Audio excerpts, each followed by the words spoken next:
V-Gold trusted gold buyers తాకట్టులో ఉన్న మీ బంగారాన్ని విడిపించి ఈ రోజు ఉన్న మార్కెట్ ధరకే కొనబడును. ఇప్పుడే కాల్ చేయండి. ఉమ్మడి చిత్తూరు జిల్లాలో అధికారంలోకి వచ్చిన ఆ 4 నియోజకవర్గాల్లో అనిశ్చిత పరిస్థితి నెలకొంది. ఓ నియోజకవర్గం ఇన్ఛార్జ్ అయితే నకిలీ మద్యం కేసులో ఇరుక్కుని పార్టీని బజార్కు తీసుకురాక, మరో ఇన్ఛార్జ్ అయితే వైసీపీ శ్రేణులకు పెద్దపీట వేయడమే కాకుండా సాక్షాత్తు టీడీపీ అధినేతపై విసుళ్లు వేస్తున్నాడట. మరో చోట అయితే అసలు ఇన్ఛార్జ్ లేరు. ఇంకో ఇన్ఛార్జ్ వ్యవహారం పార్టీ క్యాడర్తో పాటు నాయకులకు తలనొప్పిగా మారిందట. దీంతో ఆ 4 నియోజకవర్గాలపై దృష్టి పెట్టాలని తెలుగు తమ్ముళ్లు అధిష్టానాన్ని కోరుతున్నారట.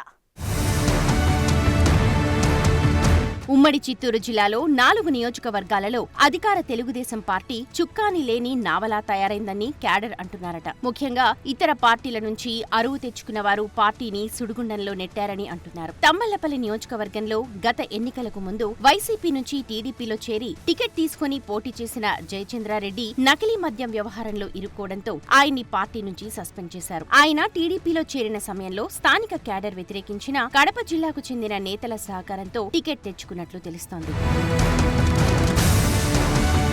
దానికి తోడు 16 నెలల కాలంలో జయచంద్రారెడ్డి పార్టీ క్యాడర్ను అనేక ఇబ్బందులు పెట్టాడని అంటున్నారు. దాంతో ఇప్పుడు అక్కడ ఇన్ఛార్జ్ కంటే సమన్వయ కమిటీ ఏర్పాటు చేయాలని క్యాడర్ కోరుతోంది. మాజీ MLA Praveen Kumar Reddy TDP incharge గా వస్తాడని అంటున్నా ఆయన గతంలో పార్టీ మారి చంద్రబాబుపై చేసిన విమర్శలపై తెలుగు తమ్ముళ్లు ఆగ్రహం వ్యక్తం చేస్తున్నారు. మరోవైపు శంకర్ యాదవ్ తో పాటు తెలుగు యువత నాయకుడు కట్టా దొరస్వామి నాయుడు ప్రయత్నాలు చేస్తున్నారు. అయితే ద్విసభ్య కమిటీ ఏర్పాటు చేసి స్థానిక సంస్థల ఎన్నికలలో ముందుకు పోవాలని టీడీపీ క్యాడర్ కోరుతోంది.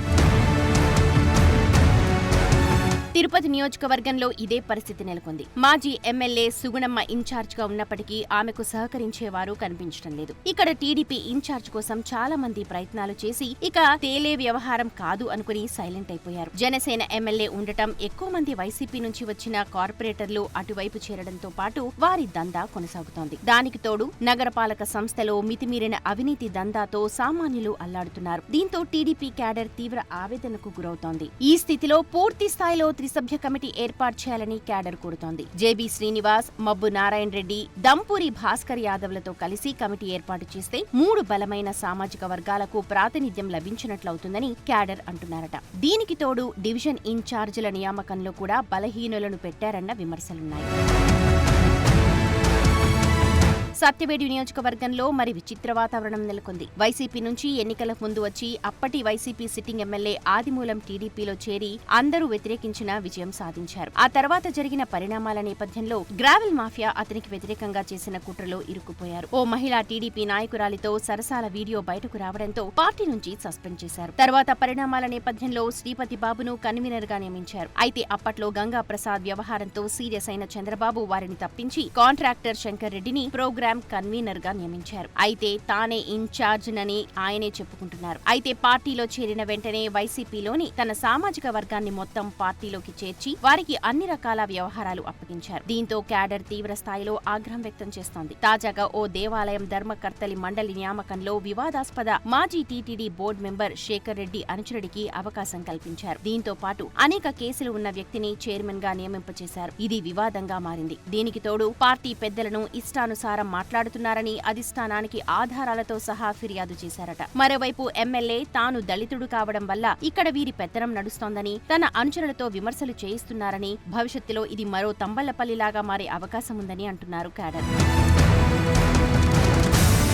పుంగనూరులో ఇదే సమస్య తలెత్తింది. ముఖ్యంగా ఇక్కడ ఇన్ఛార్జ్ అయిన చల్లా బాబురెడ్డి చుట్టూ ఉన్న కోటరీతో అనేక ఇబ్బందులు పడుతున్నామని క్యాడర్ అంటోంది. గతంలో నష్టపోయిన వారు, జైల్లోకి పోయిన వారి గురించి ఏమాత్రం పట్టించుకోకుండా తమను ఇబ్బంది పెడుతున్నారని అంటున్నారు. ముఖ్యంగా ఆయన చుట్టూ ఉన్న కోటరీ వైసీపీలో తమపై దాడులు చేసిన వారికి అండగా ఉంటూ తమను ఇబ్బంది పెడుతున్నారని అంటున్నారు. ముఖ్యంగా రామకృష్ణ అనే దేశం కార్యకర్త హత్య కూడా ఇందుకు నిదర్శనం అంటున్నారు. ఇక్కడ కూడా పూర్తి స్థాయిలో చర్యలు తీసుకోవాలంటున్నారు. అధికారం వచ్చి కూడా అధికార దర్పం చూపించుకోలే స్థితిలో కార్యకర్తలు ఉన్నారని అంటున్నారు.